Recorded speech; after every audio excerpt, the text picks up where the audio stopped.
Inside of this box is HP's fastest laptop, the Omen Max 16. And even though it is incredibly quick, it seems like they haven't gone all the way and made it unusable for people that just want an actual laptop to do laptop things. So let's give her a look. Box is nice. I like Space Buddy. Oh man, we've got space and some grass. What a theme.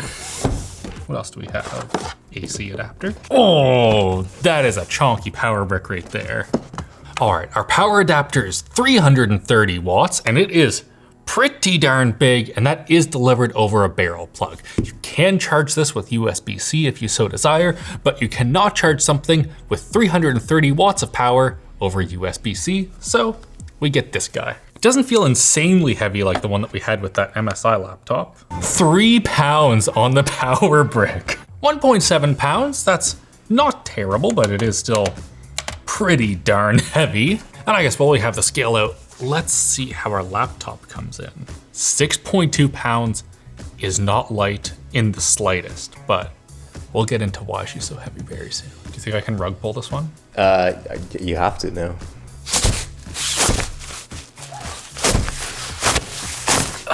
Nailed it. Ooh, look at this. Designed and built for winning. Winning. The overall look of this is pretty stealth and pretty great, but it also looks like it's gonna get the fingerprints on it. Let's see. Oh, yeah. Yeah, that's a pretty fingerprinted dude right here. I can just like write on it if I want. Wowzers. Censor that. I guess, yeah, in fairness, we'll compare it to the MacBook. Wow, that's way better. This thing gets kind of fingerprinty, but that is a much better showing. Oh, but watch this. The Asus one, not a single one. Look at that.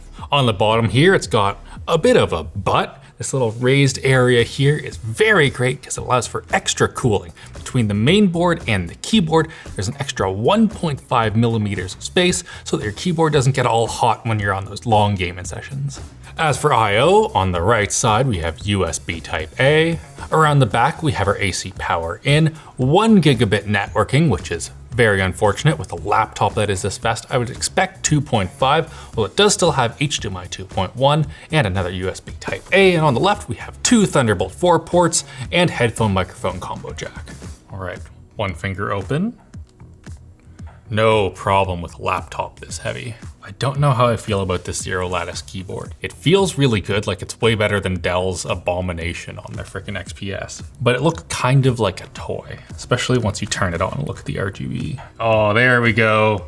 Gamer one. Oh, there's stuff on the bottom too. Look at this. I don't think you can really see it on the camera, but right here on the front, there's a big old fancy RGB bar as well. That's blasting down on the desk. I'm sure that looks pretty cool when the lights are down low. As you can probably tell by just the black hole that is this background, this is an OLED panel right here, and it looks fantastic. This thing is 1600p, so 16 by 10, and also it is able to go up to 600 nits. HP claims 500, but our labs tested it, and in HDR, it is able to blast out 600 nits to your eyeballs. It also has a 240 hertz refresh rate, which means that games should be very nice to play on it. Although that said, it does not support G-Sync, which is pretty disappointing. It is incredibly difficult to get G-Sync to work properly on a laptop panel. It's a whole rigmarole getting the whole variable refresh rate, having it display the right colors because the colors depend on how long each individual pixel is turned on and blah, blah, blah, blah, blah. Asus solved it though, and HP hasn't yet. Out of the box, the colors in HDR on the Omen are pretty darn bad. It gets a Delta E ITP of 101, which is just comically shite. As you can see, the MacBook here for comparison, the MacBook is over twice as bright and everything looks much brighter on the HP. Fortunately though, in Windows, this is a very simple thing to solve. We just come in here, HDR content brightness, turn it all the way down. That gets us down to a Delta E of 15, which is not quite the 12 that we would want for it to be ideal, or under 9 for color sensitive work, but it does mean that it looks pretty darn good, especially when you consider that it's an OLED that has absolutely perfect blacks. That is kind of where it lacks a little bit. A lot of its inaccuracies are it makes dark things darker than they need to be. So you have these like really inky blacks, but some stuff that should be a bit gray also is inky black. Oh man, that looks sick though. It's pretty rare that you can put something side by side with a MacBook and it doesn't look like hot shit. Since this is an OLED as well, I am guessing that the response times are excellent in games, although I will need to confirm their 0.2 millisecond response time once we get into the games. All right, let's give this keyboard a little test, all right. Sick. Thanks to Jawa for sponsoring this video. In the age of minimal stock and scalping of PC components, it's a great time to buy used. But can you really trust who or where you buy from? With Jawa, you can. Their verified sellers are personally vetted by the Jawa team to be a reliable source of quality components. They even have fully assembled, ready-to-go builds like this value-oriented gaming beast. And you can offset the cost of your next upgrade by making your own listings on Jawa or even sell your GPUs and CPUs directly to them.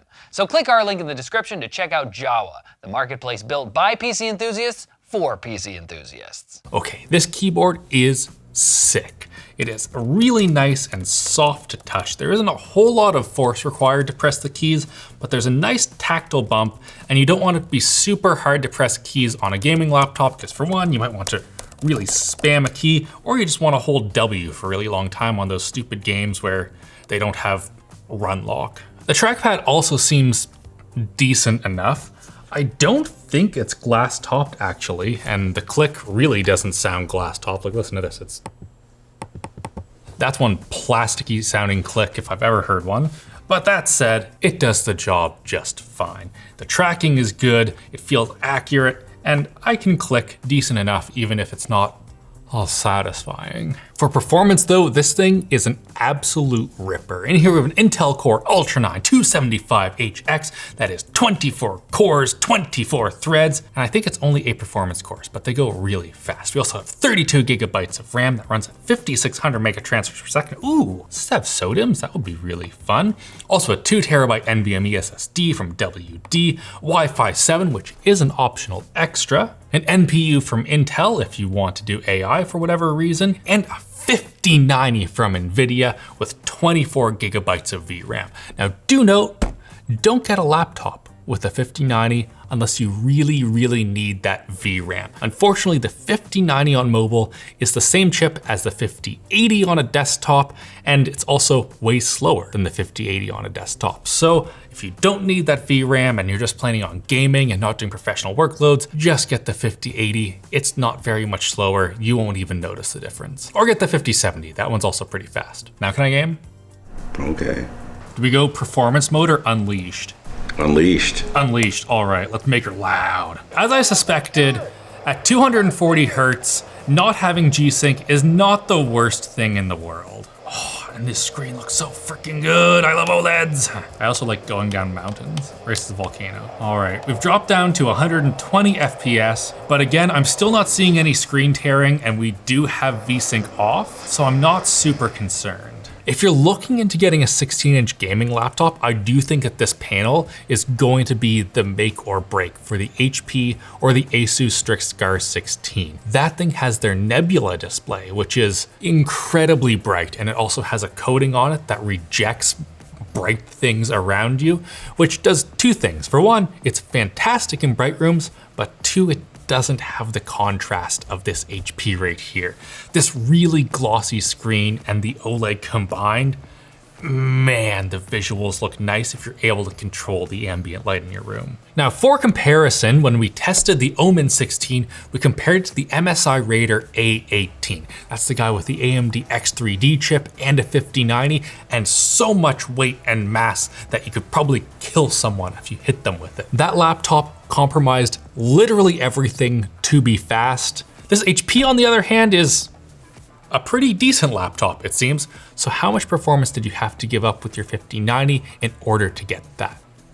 Not very much. In F1 2024 at 1600p, the MSI Raider was able to beat the Omen by 3 FPS. Whereas in Cyberpunk, the MSI did a bit better and got a whole 4% more performance for that extra 2 2 pounds of weight. And in Total War Warhammer, MSI eked out an extra 1.74% performance, which means that, damn HP, you came very close for a laptop that's much smaller and much lighter and just generally way better. So how was HP able to get so close to that massive MSI without bloating this thing so much? Well, one thing is their Omen cryo compound. Instead of having like your traditional gallium liquid metal, they coated it with silicon instead of mixing it with their usual indium. That means that there's much less chance of it leaking out and killing your computer, but you still get very great performance. One thing that also is very cool that apparently is new on this, even though I swear that other laptops have done it, is they're able to spin the fans backwards to blow all of the dust out. I talked to one of the lead engineers about this, and I guess he has 2 dogs, a cat, and a parrot. So he is very experienced with his laptops getting all gunked up with hair and crap, and he solved it. All right, start fan clean. It's gonna do something fun. Minus 3,000 RPM, hell yeah. Yeah, I think it's sucking in. Cool, and blowing out, yeah, down here on the bottom. Neat. In here, HP has dual speakers, and I suspect they sound fine. Oh no, okay. The staging's really good. This sounds super wide, although it also sounds kind of thin. I suspect at the drop, not a whole lot's gonna, whoa. When I put my hands right here, it sounds way worse. Okay, that's perfectly adequate. I am a little bit curious if it sounds better when it's bouncing off of a hard surface. Ooh, it does. I got way more treble out of that. But how does it compare to the best speakers, a MacBook? All right, HP Omen, and the MacBook embarrasses it. That is complete and absolute destruction in volume and clarity and bass. All right, let's have a look at this webcam. The first thing that I absolutely adore is that you can just turn the webcam off. There's a little shutter up top, so that you're able to just totally block off your webcam and no one can spy on you, even if they want to. That said though, once you open it up, this looks pretty good. Looking at the webcam itself, it is 1080p and decent enough. I'm seeing some sort of weird like blocking and artifacting, just a lot of sensor noise in general, but that said, we're pointed directly into a studio light and it still is exposing for my face. We're pointing no longer at a studio light, it is still exposing for my face. And I think if you just kind of move around and stuff, sort of no matter what you do, it's going to expose okay enough for your face. And that's kind of all that matters in a situation like this. HP's algorithms for exposure and stuff normally are pretty good, and this is no exception. Let us know if you like how these mics sound as well. 6 Phillips head screws later, one of which is captive that popped it up. We are able to get in and see a vapor chamber and not much else because the vapor chamber covers so much of the main board. We also have 2 little heat pipes here for getting extra heat out of the CPU and the GPU and yeeting it off into these heat sinks.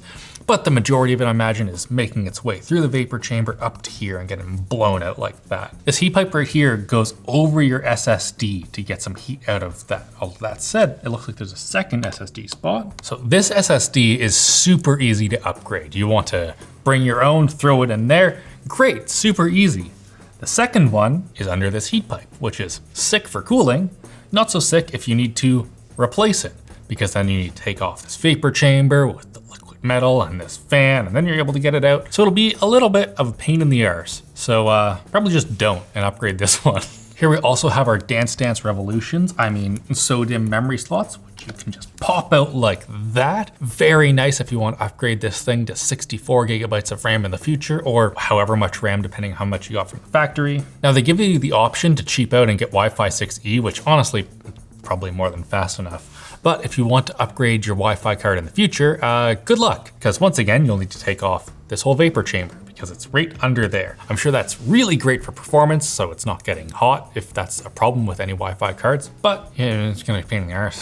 What also is a bit of a pain in the arse is down here. 83 watt hours out of the battery is pretty big, but also it's not 99.9 watt hours, which is what everyone else with this class of laptops normally ships with it. Now that said, HP was able to get some really impressive battery life numbers out of this, given how much hardware is in it. We got almost 5 hours which is not bad for a 5090 laptop and terrible for everything else. Finally, let's talk price. The Omen Max 16 as spec'd comes in just under $4,000, which is a whole lot of money. Comparing it to that stupid MSI that we looked at last time, it is $1,600 less for pretty similar specs, but that doesn't mean that it's a great deal.